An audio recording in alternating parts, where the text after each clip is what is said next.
Well, ladies and gentlemen, bring him in, Dr. Pierce, the Michigan Sports and Spine Center, always bringing us that good news and good information. Doc, how you been, man?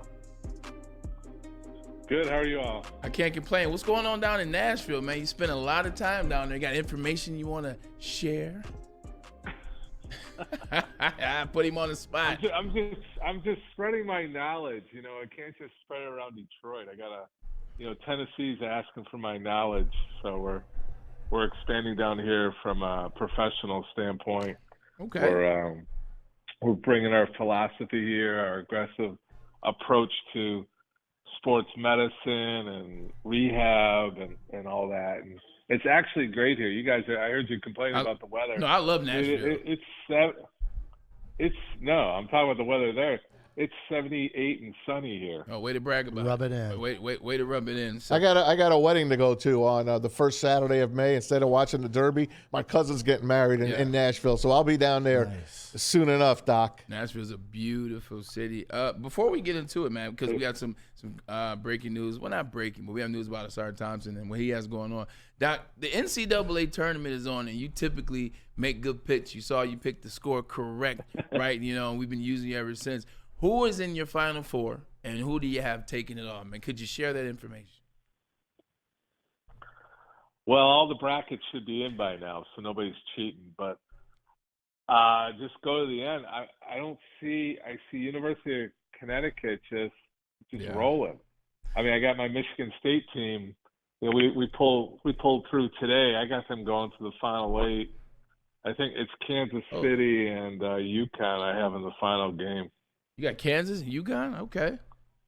You're a brave man to choose Kansas. Yeah, I mean, we had Houston, Kansas, UConn, and I can't remember. Marquette, maybe? I can't remember my fourth one. Marquette or Creighton. That's what I went with. No, I don't have Marquette. North Carolina? Oh, no, I have Michigan State beating Do you North have Purdue? Carolina. You got Michigan State Purdue beat lost. Purdue loses before the Final Four and the Final Eight. All right, so it looks like you're going with the smart people who choose UConn. You're taking the chalk, Doc. All right, we got you. Check it out. Hey, you're a smart man. You're a smart man. You take the Hurley brothers, you take UConn, and you win. Right. I mean, they know how to. They've been there. They know what's going on. I mean, like Arizona, I like them, but you can't depend on them. Purdue. You shut down the big man. What else? What are you going to do? Try to look for Jaden Ivey, who no longer plays with them. I agree. Right. So let's just go with the UConn Huskies for the second year in a row. Doc, we got news that Ausar Thompson is now out for the year, treated for a blood clot. Initial thoughts on that? So young to be getting blood clots. 19 years old. Little young to be getting blood clots. They typically have they happen after surgeries, but I don't know. That's why we lean on you to tell me, is this irregular? And it seems to be happening a lot. And actually, I think Anson, he wants to run some things by you as well. So to understand a blood clot in a 19-year-old, you guys are right. You're hitting on it. Typically it's post-surgical. Typically it's an older person flying or hasn't been mobile for a while. When you have it in a 19-year-old, that leads to a full medical workup, meaning there's clotting factors that are not naturally happening in your body every day. The classic is if you cut yourself, how quickly that kind of scabs over, clots, and stops bleeding. Like if it's excessive, then we start worrying that you're bleeding too much. When you get a blood clot, that means that your clotting factors, where the blood's supposed to stay thin. We don't have to get into the real science of it, but there's factors within the blood system that creates a clotting factor, which should be normal. So when you get a blood clot formed, he has to have a very extensive battery of blood work through most likely hematology. And then we worry about silly things. I mean, you have to rule out all the silly stuff. I mean, like oncology, hematology is together. That's one of the specialties that mostly deals with blood issues and cancers. So there's a reason why they overlap. So if there's a simple that he had some unknown trauma and he had a blood contusion or a hematoma that formed, then that might be it. So I don't know exactly where the blood clot is. Do we know where the blood clot is? Well, that's a great question, Doc, because I guess most modern history in medical history, we knew what blood clots were. But there's something new that's popped up over the last 3 years called mass fibrin clots. Are you familiar with those? Right. Yeah, that's, again, the fibrin is what creates the clots and stuff like that. So these are some large, long clots. But I was saying what different than things that we've seen in history. Are you seeing more issues with young players that are more than just broken limbs and hurt joints? He's trying to get to another question, Doc. He's trying to get to the reasoning. Trying to get to the reasoning? He's trying to get to the elephant in the room of something that happened a couple of years ago and was forced upon everybody almost. I'm not following. Fill me in. So basically, yes, there is a science behind it. I think our science is getting better of detecting this with the ultrasound and the blood work that's being done. Is it more common? You're seeing, I don't know if it's more common or we're just picking up on it more. So what is your question that you want to ask straight up? Hold on, Doc. Before we ask that question, I'm gonna let him ask that question. We just gotta give this news to our listeners. Just happened, breaking news. Cam Sutton released by the Detroit Lions. Look, they felt the need to know. They've got enough information. You asked me about the information, how much they had and how they get their information mass. Doesn't take long. They were notified about it yesterday. They dug into the situation. This is exactly what Stick and I talked about. I said there's no way you can go on with this player. Oh, yeah. The being on the run thing's crazy, and then obviously you add today, it's a little more updated situation. Lions social media put out a simple thing. Lions have released Cam Sutton. That's all they write. That's all they put down, and that's it. Yeah. It's over. Yeah, so just wanted to get that out there to the people, Doc, as well. But go ahead, answer. Has he been found? No. Nobody knows where he is. Right? No, we don't know if he's 2024. We don't know anything. They know he's in Florida. That's about it. So, but Doc, to bring it back, and since I'll just make it very clear, 3 years ago the vaccine was unleashed upon the world. And in the last 3 years, we've seen a striking rise in on-field deaths and collapses. We've seen 2 strokes in the NFL in the last year and a half. We've seen a heart attack in the NFL. We saw LeBron James, who has to be one of the most surrounded by medical and training, people around in the world. His son letting a heart murmur slip past him. These mass fibrin clots that we're seeing that are different from the traditional clots of formed by blood are being formed by basically a kind of a foreign matter.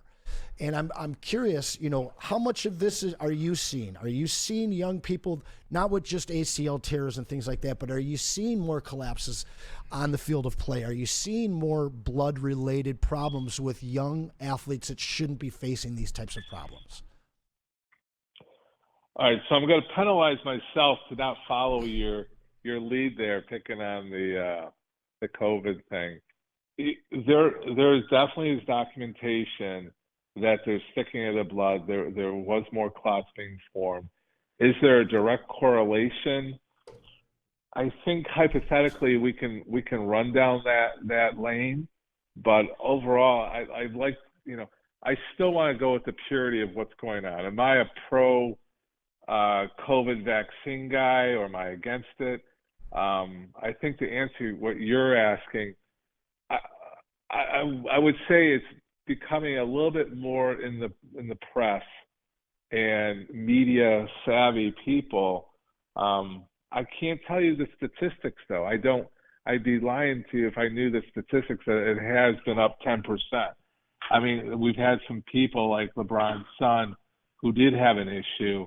It's always been a fear of the sports medicine doctor because we're more sports medicine. We've had things with the Red Wings where we've had murmurs. What LeBron's son had was more of a murmur. And did that affect him, have anything to do with COVID or the vaccine? I don't think so. I think it was just, there's a percentage of kids that have malformations in their body, and that's what we're seeing. Like years ago, I was on a task force for sudden cardiac heart. I think we did it after Fisher, passed out on the ice with the Red Wings. And it became very big. There was a program with Beaumont to start doing ultrasounds of young kids for prevention. So I'm not 100%.